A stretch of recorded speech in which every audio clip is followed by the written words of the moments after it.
Yeah, so I'm Greg Fox, and I'm the previous owner of Fox Family Heating and Air. I have since sold my business, and I had that business for 8 years. I started out working for someone else, decided to go out on my own, and I saw Andrew online. I saw the company and checked out the website, saw the different options that they had, and decided to, it was not even a second guess. I just went with Contractors Intelligence School to see what it would take to get my contractor's license, and they helped me out every step of the way. That's awesome. What was the thing that pushed you, if you can recall, like what was it that pushed you to go after your contractor's license? I know you mentioned you worked for somebody. Mm-hmm. What was like that last straw? You're like, you know what, man, I'm gonna do this. You know, I think an entrepreneurial mind takes a sort of an alpha personality who wants to get out there and work for themselves. Like, I can do this better, you know, and so that happened at my previous employer. I was working for a good company. I learned a lot from them. I just didn't quite agree with some of their morals and ethics and the way they were doing things. And so, yeah, I just had that moment where I was like, I'm gonna do this on my own. And I went home and told my wife. She thought I was crazy, but with my drive, I knew that I was gonna succeed at this, so. That's awesome. So the other question I have is, you know, once you got your license, what impact did that have for you? I know it's obvious you started a business, but tell us more in detail what that created for you, your family. Like on a personal issue, on a personal level, or and professional. What did that do for you? Yeah, so on a personal level, at the very beginning of owning your own business and being a contractor for yourself, you have to do everything. So there's very little time to enjoy the finer things in life. That stuff will all come down the road, but that first 5 years, that first 3 to 5 years of actually being out on your own is it's a lot of work. It's answering calls, it's scheduling your calls, and going out and getting supplies, and marketing your business, going to social events, trying to get your name out there, business cards, and it's just a lot to do. So it's really just next level involvement that you may not have known was coming. But as you succeed and as you grow your company, then the rewards start coming in, and you're able to spend a little bit more time with your family, with your kids, and so everything that you're dreaming of, I'm going to own my own business someday, everything you're dreaming of, that end goal, it starts to happen. It starts to unfold in front of your eyes, and it's very rewarding. So. Awesome. So, you know, somebody that is on the fence about getting their license, what advice would you give them? Oh, on the fence about getting your license? Well, I think you have to write down the pros and cons of here's, you know, one of the pros about going on my own is this, you know, and you probably have 5 to 10 things that you could write down, and then write down your cons and figure out which way you're going to go. Because when it comes down to really life essentials like insurance and going out on my own, am I going to have enough customers to support myself and my family? When should I go out on my own? I work for a company now. When should I go out on my own? That dividing line is a really crucial moment, and I've talked to several people about, and they're like, when should I go out on my own? And so that's when I think people really are, those people that are on the fence, it's a crucial decision. But if you're having questions about, like, how do I do it? Like, how do I get into it?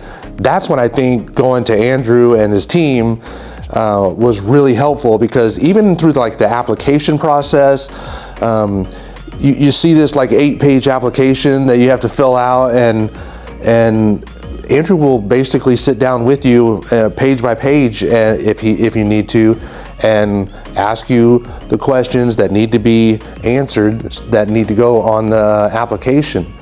And then all the little processes and the steps, the application gets approved, and then you go get your, then they call you back and say, go get your background check done and all this stuff. Any questions you had about the process of it, and if that's what's keeping you from jumping over the fence, I'd say come talk to Andrew, because he makes it a lot easier for anybody. He's got the answers now for you. I really appreciated it. Yeah, that's awesome. So earlier you were talking about, before we went on camera, you were talking about, when you started, I think out of your garage, was that it? Or can you give us a little more of your origin story? That would love to illustrate that for people listening in. So when I started, obviously a lot of people start out of their house and or out of their garage, and I literally bought my first shelf, from Home Depot, took it and I put it in my living room downstairs, and so it was like a 5-shelf, steel shelving unit, and which I still have at the warehouse. When I sold it, it was still there. So, but some people don't know that was my first shelf. And it's just like it's touching when you know that that's been with you since day one as well. But yeah, so we started out in the living room. And then we decided to get a 5x10 storage unit out of the right over here on Sunrise Boulevard. And maybe a few months later into it, I got a 10x10 storage unit and was storing ductwork and PVC. And it's just like as I was growing, I was starting to acquire more stock and inventory, ductwork and wood and just elbows and sheet metal, you name it, and you're needing more space. And so after the 10x10, I was like, well, I could just keep getting bigger, or maybe let's just go get a shop, and so we opened up a 2,000 square foot shop on Sunrise Boulevard. Eventually we went to a 4,000 square foot shop with 2 garage doors and a really nice office in the front, and it just takes a lot of determination and consistency, and it can totally be done, so that's awesome. You don't have to stay a one-man show. I mean, I think as a contractor, if you start thinking right away, I want to start working on the business, not in the business. I don't want to be the worker. I don't want to be the employee. I don't want to work for myself. I want to be the contractor and grow this business. You can't really be out in the field growing your business. You got to start relying and trusting the people who work for you to do things, to do your processes your way. And if you do that, you'll naturally grow, because you have the time to go find people one at a time, hire the right people one at a time, to get in there and represent your company, which is what happened to me. So that's awesome. Yeah, it sounds like you scaled it up and then you sold it, right? A couple of years back. Yeah, so I had we were just kind of wondering like how much the company was worth, and so we had the company valuated by a third party. Okay. And so they came in and looked at all of our records and really invaded our privacy, and we got to know our numbers and everything like that. But it was nice because they gave us a number and said it could be, you could sell it for this much or as high as this much. You're somewhere in the middle probably. And so when we, as time was going on, so I had my business for 8 years. Years 5 through 8, I started having people like approaching me about wanting to buy the company or acquire it. So I talked to a business broker that I knew. I had written a blog post for him. And probably in my second year of business, I wrote a blog post for him, but he buys and sells HVAC companies for people. He's like the real estate agent for you, And so I had him find a buyer for me, and it was nice because he's the one out there going, rubbing elbows at all the expos and the conventions and stuff like that. He knows these people. He knows the high buyers and and the big buyers, and so he found one. He found a couple actually, and we sort of got to do an interview process with those people and meet them. Is this the person I want? Is this personality the one I want buying my company and continuing the reputation?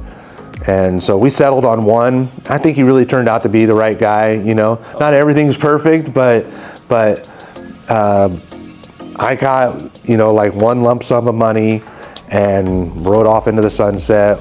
The company still has the name. It acquired another company, and so now the company's even twice as big, and it's still got my name going, which is weird, but also an honor too, to have my name still floating around the city of Sacramento, and people still coming up and saying, "Man, I see your trucks all over the place," and it's cool. Yeah. It's pretty cool. Yeah. That's awesome. So are you sipping margaritas and hanging out at the beach all the time now? Yeah. Yeah. No, we went and bought a house up in Forest Hill, and just kind of get out of the valley. We lived here for a long time. We worked down here, and so I just always wanted to go live up in the woods. So we went up and bought a house up in the woods, and it's fun to just sort of work that property. And we have over 200 trees. Wow. on our 1 acre, so it's just abundantly green up there. And mountain biking, I like to road bike. I rode 30 miles yesterday on a Monday, probably while everybody else was. You get to wake up and do whatever you want. Yeah, it's humbling, it's exciting, but yeah, it's not uncomfortable. I know that I worked hard to do it, to get here, and I followed my processes, and for 8 years I worked hard to get to this point, and then now that it's just the dream has worked. It's the dream has, everything I dreamed of from the time I was filling out the application with Andrew to now has just been self-fulfilling. Yeah, it's that's awesome. Mm-hmm. So just a question would be, if you didn't go for your license, do you think that would have happened? No, I really feel like I would have been miserable. As miserable, if not more miserable, as I was sort of at the point when I decided to go out on my own. You got to that point because you're either tired of following people and you can do it better, or you're just tired of managers who are always trying to make their numbers look good so that they look good, and so when you end up doing that, you end up bouncing from place to place, job to job, and yeah, you do get your essentials like insurance and retirement, 401k and stuff like that. But I would have been miserable. I think I would have been miserable. I'm not even sure if I would be in HVAC anymore. Maybe I would have gone. I know at the time that I left my company, I also went to one of the school districts, and I actually even got hired from them as a maintenance man. So I would have turned away from residential HVAC already. I got hired from them, so I would have been doing pool maintenance, HVAC, locksmithing, and just sort of getting into that avenue. I still would have been working for somebody, but when he called me to say, "Hey, I got we're gonna hire you. You got the job," and I was like, "You know what? I think I'm actually gonna go out on my own." And he was bummed out, and but it was the right decision, obviously. So yeah. Wow, that's amazing. I love that. That's so emotional too. Whew. Yeah. All right. Well, I guess I'll bring you back to the school here. What was your experience like when you went through getting your contractor's license at our school here? Yeah, so like looking from the outside in as a customer, looking into a contractor license school, it's a little intimidating, right? This whole process is intimidating because I'm going to fill out the application. There's lots of steps I got to go through, lots of qualifications, that I need just to get to be just to qualify to fill out that application and be a contractor. So I went online and I learned about Contractors Intelligence School and the different packages they offered, right? And there's sort of like a low, medium, premium one. At the time, I bought the most expensive one because I was like, I'm fully invested in this, so I'm just going to get the one that has all the works, And I think at the time it was like $500, which for me at the time, getting up $500 was not the end of the world, but it's already money that I'm coming out of my pocket to do. I would not second guess that. I would totally, and in fact, I tell people, go to Contractors Intelligence School and buy the premium package because you're gonna have all the tools you need to go in and pass your law and business test, your trade test, learn things from that, learn OSHA, safety, and what the state actually wants you to know, because you're gonna be asked those questions on the test, and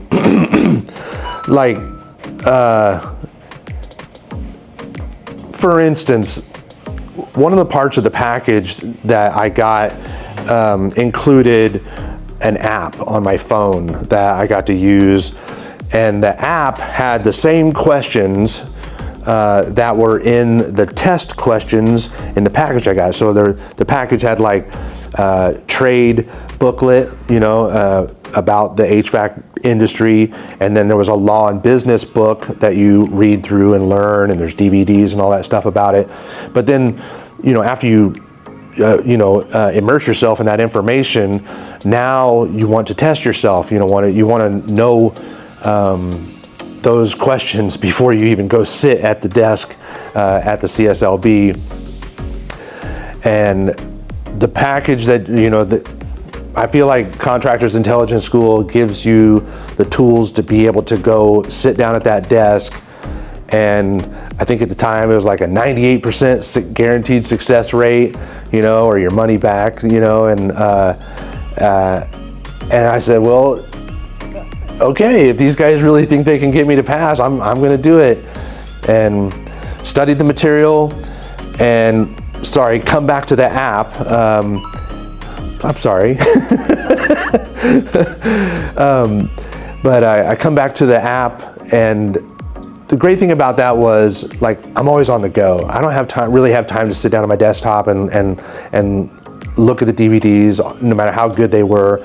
So what I decided to do was, there was 5 tests with 100 questions on each one. And so what I decided to do was take test number 1 until I passed it at 90% or better, right? Really I wanted to pass that test at 100%. And so I would take it, I would take the questions, 1, 2, 3, and all the way to 100. And if I only got an 85%, I went back and did test 1 again. Wow, I never get this much. I'm so sorry, guys.